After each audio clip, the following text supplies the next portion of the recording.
Hey guys, we're talking about the third episode of The Walking Dead Season 7, that's a lot of numbers, The Cell. We put Negan in the cell. We put Negan in the cell, we got him. So if you haven't seen The Cell, we're about to spoil the hell out of it, but you're still listening, so you've been warned. So this was obviously a big sort of learning about life with Negan episode. Life with Negan would be a great sitcom, by the way. But Negan wasn't the most prominent character. It was really Dwight and Daryl. But what did you think about this sort of look at what it's like to be part of Negan's society? Well, first of all, I think we all learned the most important thing about this season, which is Dwight makes a killer sandwich. He does. I was like, damn, I'm hungry. This looks great. Not the ones he brings to Daryl. Not the ones he brings to Daryl, which Yeah. I actually talked to Norman Reedus about what those were. And he was like, you know what? It tasted like what I imagined dog food to taste like. He said the bread was hard. I forget. Yeah, apparently it was super gross. So, and they clearly did take after take of that. I honestly wish that this was sort of our first, it couldn't have been our first introduction to Negan, but I thought it was our most insightful introduction to Negan. Yeah. Especially through the eyes of his followers. That scene where he has everyone say, what's your name, and they all say Negan. I was like, yes, you see it, you get it. And like the conversations Dwight is having, it really just like fully flesh out that character without him needing to do his monologuing. Yeah, you know, it's funny. I think people might even forget, you know, looking back, that last year, one problem the show had was that the Saviors kept getting their butts kicked, like by our guys. You know, they kept showing up, and we knew that they're like, I am Negan, but didn't really seem scary or intimidating. And then Negan shows up. Now, obviously, he's scary, but this was a much better look of what it means to be a sort of part of his society. And this sort of cult he's created, you know, that he's like, he indoctrinates these people, obviously through sort of terrible methods, but then what it means to be like a true believer. And I did think using Dwight, it made Dwight so much more interesting. Suddenly he's like a really fascinating character. Yeah, I think he's easily one of the most interesting characters in the show. And yeah, I totally agree with you.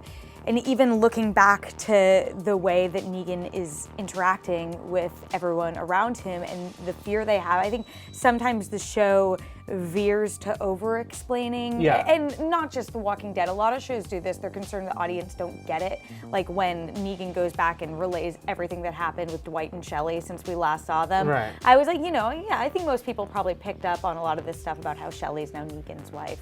But things like the moat and how they have these people that they need to submit, working the moat around with the walkers around their compound. Like, I thought that was all really interesting and not overly explained. You really can just infer a lot about their way of life and how miserable it must be. That conversation between Shelley and Dwight in the hallway just seemed so miserable. Things are good, yeah.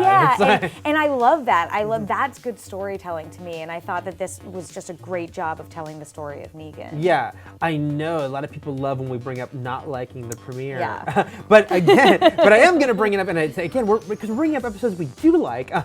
Just that, you know, because where I felt like the premiere by eventizing who he was going to kill actually took away a lot of the emotion.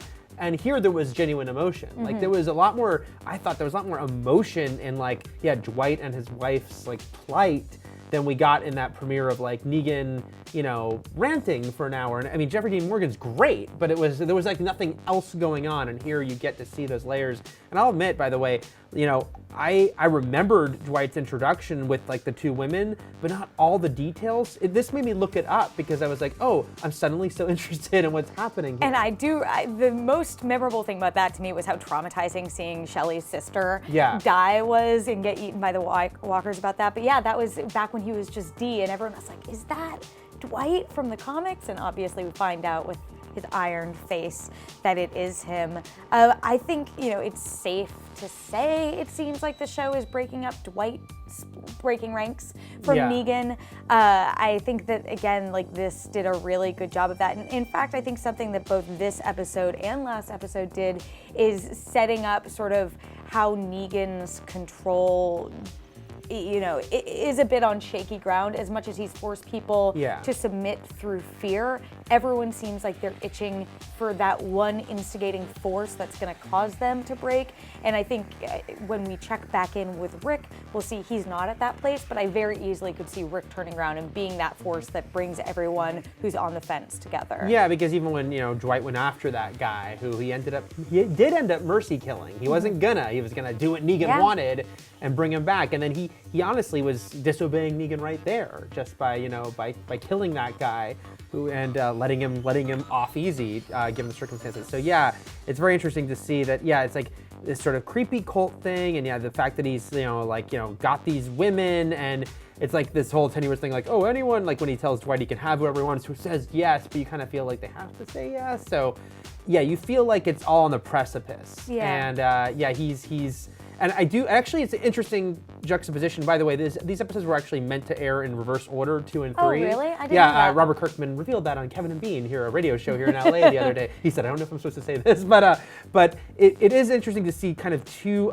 kings juxtaposed, I can say words, and like, yeah, the different sort of methods they use, and the one kind of going over the top with kindliness, and the other one going over the top with viciousness, though he's also friendly, but in such a sort of Joker, he's like, his friendliness way. is terrifying. Yeah. I really do like Walking Dead episodes like this, where, yes, it slowed down, but I think it took advantage of the time it had. I thought it was really interesting character development. Yeah. The one thing for people who might complain that it is slow, I was surprised. It didn't feel like there really was any forward momentum in the episode by the end of it. I don't know if you felt this way too, where at the end when Daryl refuses to say, I am Negan, I felt like we're very much still back where we started, beyond him sort of breaking in and dealing with his grief of Glenn. I was a little surprised. I was like, Daryl, just play along, just do it. Yeah. And he wouldn't. And I'm curious to see where it goes from here. I expected it to move things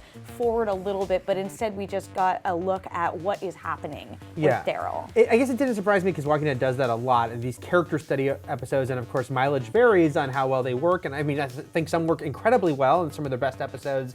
Some feel like they're just kind of running in place. This one I felt worked mostly because you're absolutely right. While Daryl really didn't change, like his story didn't change, but I guess it was because it was so much about Dwight. Yeah, I realized that as I was saying it. I'm like, wait, but it was Dwight's episode. And I think that will be the big payoff. Right. Like, this episode's payoff will be what happens with Dwight down the line, not with Daryl. So yeah, I'm curious to see what happens next. Me too. I'm more excited about Dwight now than I ever thought. Yeah, same here. And honestly, Negan, because it's a different sort of side of what's going on here. Yeah. So those are our thoughts on The Cell and why we were intrigued by all this going on. What did you think? What do you think? Do you care about Dwight now, or did you always care about Dwight? Were you always a Dwight guy or girl? Let us know in the comments. You can read the full review of this episode at IGN.com, and for plenty more on all things Walking Dead, keep it here at IGN.